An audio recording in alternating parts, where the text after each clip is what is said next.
verdad que os agradezco este tiempo. Pero también, hermanos, quiero compartir con ustedes lo más importante. Y aquí, por favor, si ya me ponéis la otra diapositiva. Yo sé, hermanos, y he estado viendo que son una iglesia muy trabajadora y os felicito. Y ahí dice, hermanos, una iglesia alternativa y misionera. ¿Por qué he puesto el título, hermanos, de esto? Para ser una iglesia alternativa y misionera.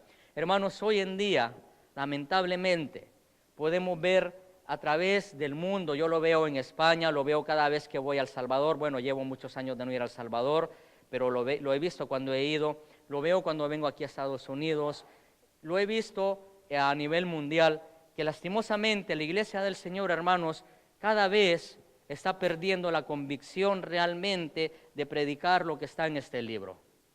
Se ha empezado y ha llegado un momento en el que cada uno empieza a predicar sus ideas o predica lo que él cree o sus propias convicciones.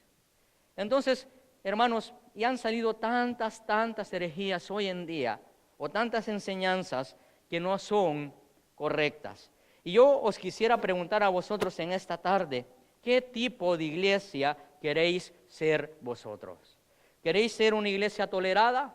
¿Qué es una iglesia tolerada? Hermanos, una iglesia tolerada es la que está en una ciudad y todo el mundo la tolera. ¿Por qué? Porque es una iglesia que se ha adaptado a la sociedad. Es una iglesia que no confronta a la sociedad con el pecado. Es una iglesia que simplemente está por estar, hace actividades, pero que simplemente da lo que es un masaje espiritual nada más, que no llena realmente la necesidad espiritual de la persona. Eso es una iglesia tolerada, una iglesia que la sociedad la soporta porque, bueno, como no se meten conmigo, pues yo la soporto. Como no me dicen nada, no me confrontan, pues yo la soporto. Yo os pregunto, ¿queréis ser una iglesia tolerada donde la sociedad diga, bueno, ahí hay una iglesia evangélica, pero a saber qué hacen allá adentro o a saber en qué creen? ¿Queréis ser una iglesia tolerada? ¿No? ¿O queréis ser una iglesia solo para redimidos, en la que no salimos de nuestras cuatro paredes, en la que simplemente nos ayudamos a nosotros mismos, en la que no ayudamos a nadie, en la cual empezamos a hacer las cosas porque siempre se han hecho así, y como siempre se han hecho así, pues siempre las vamos a hacer así, aunque vayan en contra de la voluntad de Dios y en contra de su palabra? Pero como siempre se han hecho así, pues vamos a seguir así. ¿Queréis ser una iglesia de redimidos, en la cual solamente nos hablemos a nosotros mismos, en la cual simplemente estemos nosotros diciendo, no, aquí estamos bien en nuestras cuatro paredes, no tenemos por qué salir, aquí estamos bien, no hace falta salir ni enviar a misioneros, ni predicar, ni nada, y en la cual, hermanos, caigamos en un fanatismo religioso y caigamos en la religiosidad y simplemente seamos una secta ya, y no prediquemos el mensaje de salvación realmente, ni vivamos el mensaje que Dios predica en su palabra? Así que os pregunto, ¿queréis ser una iglesia solo para redimidos? No, ¿verdad? Creo que no. O hermanos, ¿queréis ser una iglesia alternativa? Hermanos, la iglesia alternativa es la que ofrece una nueva visión a la sociedad, es la que comprende la vida, es la que entiende los valores bíblicos y los quiere transmitir a la sociedad. No deja que la sociedad lo transmita a la iglesia, sino que hace al revés, transmite los valores cristianos, los valores bíblicos a la sociedad.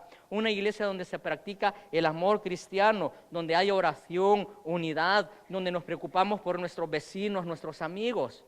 Eso es una iglesia alternativa. Una iglesia alternativa donde predica, donde sale a predicar el mensaje de salvación sin importar a dónde tenga que ir, si tiene que ir al otro lado del mundo o si tiene que ir a la ciudad de al lado o más lejos, donde no importa. Simplemente dicen, queremos ser una iglesia que predique el mensaje de salvación. Entonces os pregunto, ¿queréis ser una iglesia alternativa? ¿Amén? Pues hermanos, para que seamos una iglesia alternativa hay que pagar un precio. Y un precio grande. Tenemos que ser una iglesia que practique el amor. El amor es tan importante y tan básico que para que seamos una iglesia alternativa y misionera tenemos que practicar el amor. Sin amor, hermanos, no vamos a ningún lado. Y aquí el apóstol Pedro en el primer versículo, mire lo que dice, desechando pues, dice, toda malicia, todo engaño, hipocresía, envidias y todas las detracciones. Hermanos, el apóstol Pedro, todo esto que hemos mencionado va en contra del amor cristiano, va en contra de que la iglesia sea una iglesia amorosa, donde se practique el amor y donde haya un convivio genuino entre los hermanos en Cristo. ¿Por qué, hermanos? Porque la malicia es el pecado de abrigar los malos pensamientos contra un hermano. Todos hemos tenido malos pensamientos contra un hermano alguna vez, ¿no? El que no lo haya tenido, que levante la mano y luego nos explique cómo lo hace. Pero bueno, todos lo hemos tenido. Pero hermanos, cuando esos malos pensamientos uno los abriga, los abraza, se los queda pensando y se quedan en su cabeza y sigue pensando, maquinando y maquinando, hermanos, eso ya es el pecado de la malicia.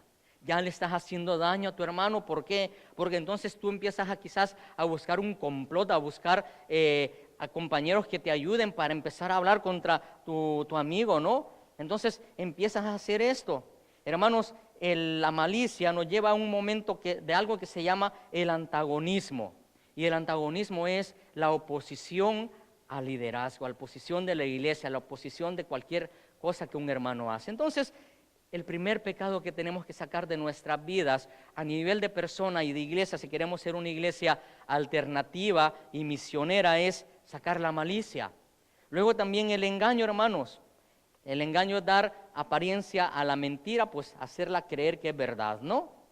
Pues decimos algo, yo le digo a un hermano, pues mira, esto, pues sí, esto te va a ayudar, te va a hacer más rico o lo que sea, y lo estoy engañando, ¿no? Y por tal de vendérselo y se lo vendo, pues le engaño. O simplemente, hermano, ¿qué os parece cuando hacemos nuestra declaración anual de impuestos?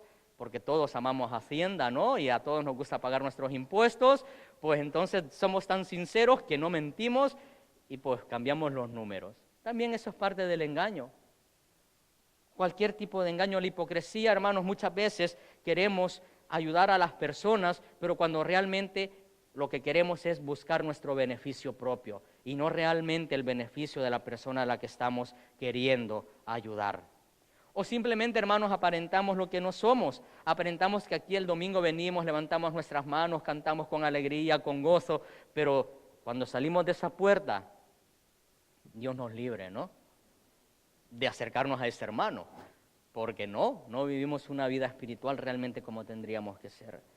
La envidia, hermano, también la tenemos que sacar de nuestros corazones. ¿Cuántas veces en vez de gozarnos y alegrarnos porque Dios ha dado una bendición a un hermano, nosotros lo que hacemos es decir, el Señor ya bendijo a ese y a mí no me bendice? ¿Por qué, Señor, si yo leo la Biblia todos los días, y a mí por qué no me bendices? Y a ese que viene solo de vez en cuando, Señor.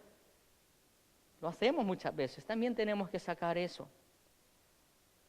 Las detracciones, ¿no? Es el pecado de la murmuración, de calumniar a una persona o de llegar donde una persona y decirle, fíjate que el hermano Pepito es buena persona, pero mira qué mentiroso es. Y entonces empezamos, ¿no? A hablar y a hablar.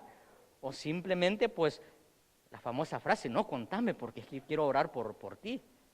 ¿No? Y nada de que lo que quiere es, pues, calumniar.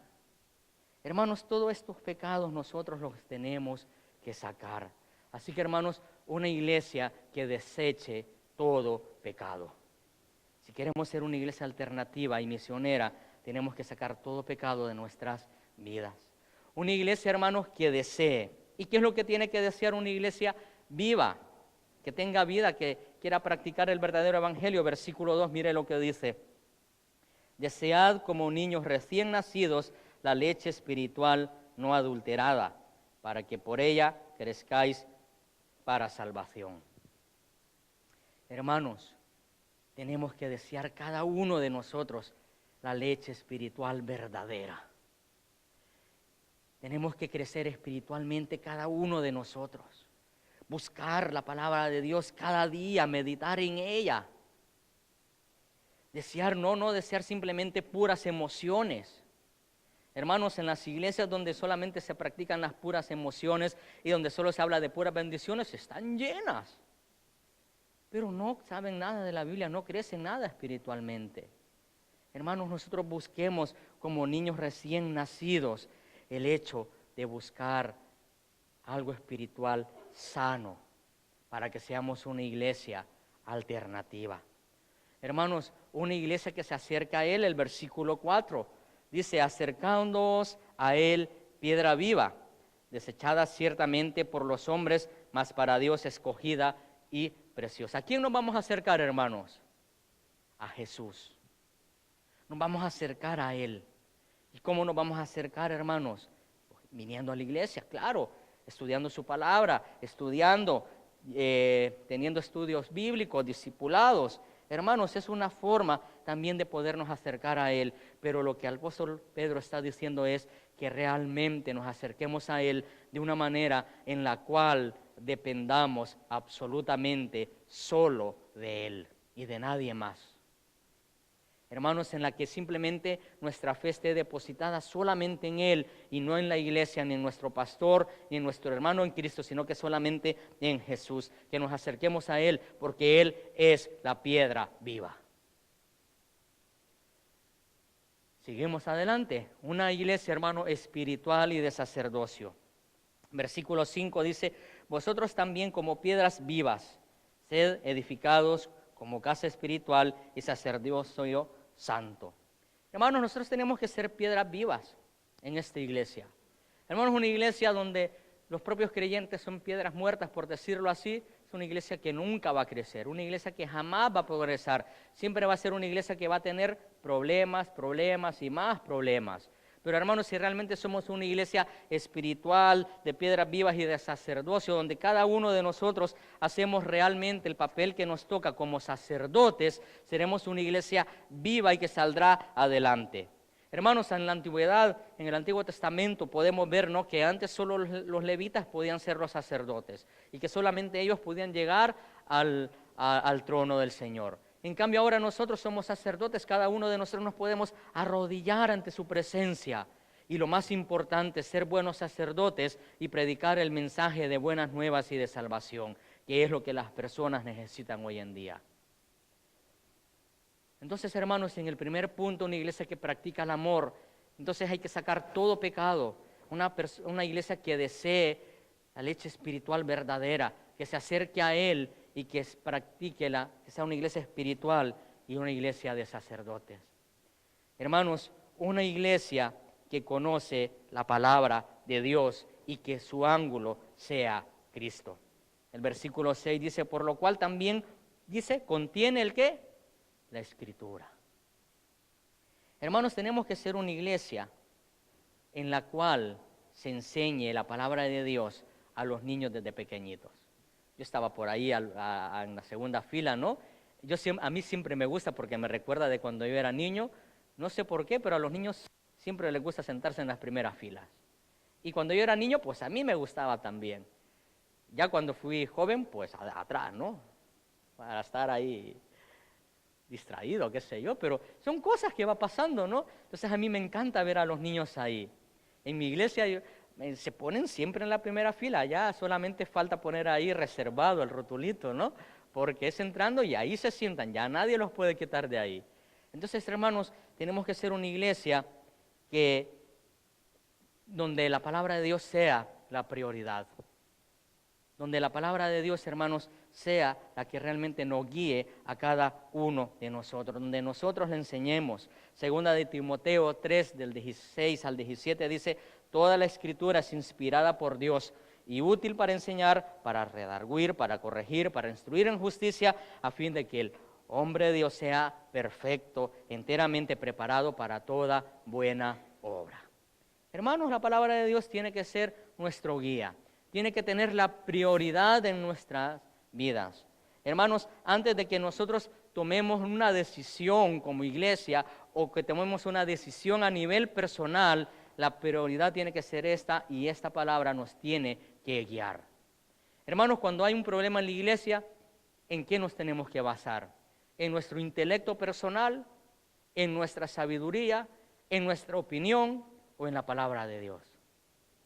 Tiene que ser en la palabra de Dios. Así que, hermanos, para que seamos una iglesia alternativa y misionera, la palabra de Dios tiene que tener la prioridad en nuestras vidas y en nuestra iglesia. Y la palabra pues debe de ser enseñada. ahora me imagino que los niños están ahí pues en su escuela dominical, están aprendiendo pues sus historias bíblicas y wow, hermanos, os animo a los que son padres, traigan a sus hijos a la escuela dominical. Yo insisto mucho eso en mi iglesia. ¿Y por qué lo insisto, hermanos? Todas las historias que yo me sé de memoria, las aprendí, ¿saben dónde? En la escuela dominical. Y ahí me acuerdo yo de todas las historias. Hasta me acuerdo en las sillitas que me sentaba y cómo coloreábamos y todo. Son mis recuerdos de niño de la iglesia. Hermanos, hay que enseñar la palabra de Dios a los niños, al recién convertido, hay que enseñársela de una manera progresiva, que cada vez él vaya creciendo espiritualmente. No le vamos a empezar a hablar de Apocalipsis cuando se convirtió ayer, ¿no? Porque entonces, pues, lo vamos a dejar más perdido. No, hermanos, hay que empezar poco a poco, de una manera progresiva, en la cual todos, cada uno de nosotros tiene que salir adelante. ¿Qué más, hermanos? Una iglesia universal. En Hechos capítulo 2, del 9 al 11, se narra, ¿no? El día del Pentecostés, que habían personas ahí, pues de Asia, de Frigia, Panfilia, Egipto, etcétera, cada uno hablando en su lengua. Era una iglesia universal. Hermanos, tenemos que ser una iglesia universal. No solamente una iglesia de salvadoreños, una iglesia de solo chapines, solamente de hondureños, mexicanos. No, hermanos, tenemos que ser una iglesia universal. En España, lamentablemente, hay iglesias solamente de romanos. ¿Cuándo va a entrar un español ahí? Jamás. O una iglesia de solamente ecuatorianos, o una iglesia solamente de colombianos, o una iglesia solamente de peruanos. Hermanos, ¿cuándo un español va a entrar ahí? Jamás de los jamases. Si no entra ningún otro latino, ¿cómo va a entrar un español? Entonces, no, hermanos, tenemos que ser una iglesia universal, donde cualquier persona de cualquier nacionalidad se sienta amado y se sienta arropado en esta iglesia. Así que también tenemos que ser una iglesia universal. Hermanos, una iglesia que entienda por qué fue escogida. Y vamos al versículo 9. Y dice, mas vosotros sois linaje escogido, real sacerdocio, nación santa, pueblo adquirido por Dios, para que anunciéis las virtudes de aquel que os llamó de las tinieblas a la luz admirable. Wow, qué bonito, hermanos, el Señor, pues, linaje escogido, real sacerdocio, nación santa, pueblo adquirido por Dios. Y eso nos gusta escucharlo. Pero después sigue el versículo y el motivo por el cual somos eso. Hermanos, somos linaje escogido, somos descendientes del Dios vivo, del Dios real, del que jamás nos va a abandonar, somos descendientes de Él. Entonces, wow, qué linaje más grande, no como del rey de España, ¿no? De que, linaje de la realeza, dicen por allá, ¿no? Entonces, bueno, en España se dice, no de la realeza, sangre de la sangre azul, pero nosotros tenemos un mejor linaje, el linaje de Dios. Ellos son como nosotros. Hermanos, real sacerdocio, aquí hay un juego de palabras, somos de la realeza de Dios y a la vez sacerdotes. En el tiempo antiguo no podían ser las dos cosas. ¿Cuál fue el pecado de Saúl? El pecado de Saúl fue que él quiso ofrecer un sacrificio a Dios cuando él no era sacerdote. Era de la realeza, pero él no era sacerdote. Y nosotros, qué bueno, de la realeza de Dios y somos sacerdotes. Qué bueno, qué bendición, hermanos. Pero tenemos que cumplir nuestro papel. Una nación santa. También, hermanos, me estaba trazando con esto, una nación santa. Somos un grupo escogido por Dios, hermanos, para hacer algo. Y eso es llevar las buenas nuevas del mensaje de salvación. Y mire lo último, pueblo adquirido por Dios. Hermanos, la salvación no es gratis. Hubo alguien que pagó el precio y ese fue Jesús. A usted y a mí nos sale gratis, pero hubo alguien que pagó ese precio. Así que somos adquiridos por Dios. Hermanos, y al final de este versículo dice, para que anunciéis para que anunciéis las virtudes de aquel que os llamó de las tinieblas a la luz. Hermanos, somos linaje escogido, real sacerdocio, nación santa, pueblo adquirido por Dios, para que anunciemos sus virtudes. ¿Cuántas personas hay sin Cristo? Y hermanos, también tenemos que entender una cosa. Una iglesia donde se hacen discípulos y cada creyente es un evangelista. Sí, hermanos, cada uno de nosotros puede ser un evangelista. Cada uno de nosotros puede predicar el evangelio. Ay, pero es que yo no sé cómo hacerlo. Es que no tengo tiempo. Es que mi trabajo me absorbe el tiempo. Pero hermanos, en el trabajo a veces tienes tiempo de poder hablar con tu compañero de trabajo. Aprovecha ese momento para predicar el mensaje de salvación. Hermanos, si queremos ser una iglesia alternativa a la sociedad y misionera, cada uno de ustedes tiene que ser un discipulador y un evangelista. Quizás no desde el púlpito, quizás que no ande recorriendo medio mundo, pero sí, hermanos, en el cual no pierda la oportunidad para predicar el mensaje de salvación. Es cuestión de empezar a hablar con la gente de una manera natural, luego sacar el tema de Dios, luego preguntarle cómo se siente y presentarle el mensaje de salvación. Luego, si a alguien le interesa cómo lo hago en España, luego puedo compartir con él. Tengo un pequeño truco por ahí con el cual pues yo rompo el hielo, ¿no? Así que hermanos, tenemos que ser una iglesia donde se hacen discípulos y cada creyente es un evangelista. Mateo 28, del 19 al 20 es muy conocido. Dice, por tanto, id y haced discípulos a todas las naciones, bautizándolos en el nombre del Padre, del Hijo y del Espíritu Santo, enseñándoles que guarden todas las cosas que os he mandado, y aquí yo estoy con vosotros hasta el fin del mundo. Qué gran promesa, hermanos, del Señor. Entonces, ¿por qué vamos a tener miedo? Hermanos, cuando salimos y queremos hacer evangelismo, decimos, es que tengo miedo al que me rechacen. Hermanos, yo he aprendido de que cuando tenemos miedo a que nos rechacen, el miedo verdadero que tenemos es que nuestro orgullo se hiera. Eso es, porque a nadie le gusta que lo humillen, ¿no? Pero hermanos, una cosa que mi papá me enseñó, yo recibí a Cristo con mi padre a los 5 años, y una de las cosas que mi padre me enseñó desde pequeñito, me sacó a evangelizar desde los 6 años. Algo que yo aprendí fue, hijito, cuando te rechacen, no te sientas triste, ni te sientas mal. Ora por la persona. Y yo, ¿por qué? Si me ha dicho que no quiere. Es que no te está rechazando a ti, hijo. Está rechazando a Jesús. Y eso yo lo tengo en mi mente. Sí, hermanos, es triste que cuando yo llego a un español y le digo, oye, ¿te puedo hacer una pregunta? ¿Tú crees en Dios? No quiero nada saber de eso. Se levanta y se va. O simplemente soy ateo. ¿Y qué? Y empieza a hablarme de la ciencia. Sí, hermanos, eso molesta. Pero recuerdo las palabras de mi padre. Y hermanos, yo os animo a que penséis en eso. De que no os están rechazando a vosotros. Romanos 1:16, porque no me avergüenzo del evangelio, porque es poder de Dios para salvación a todo aquel que cree. Hermanos, pensemos en eso. Hermanos, como iglesia de Cristo, debemos tener una visión compartida. Y esa visión compartida, la que tengan los líderes y la iglesia, tiene que ser hasta lo último de la tierra.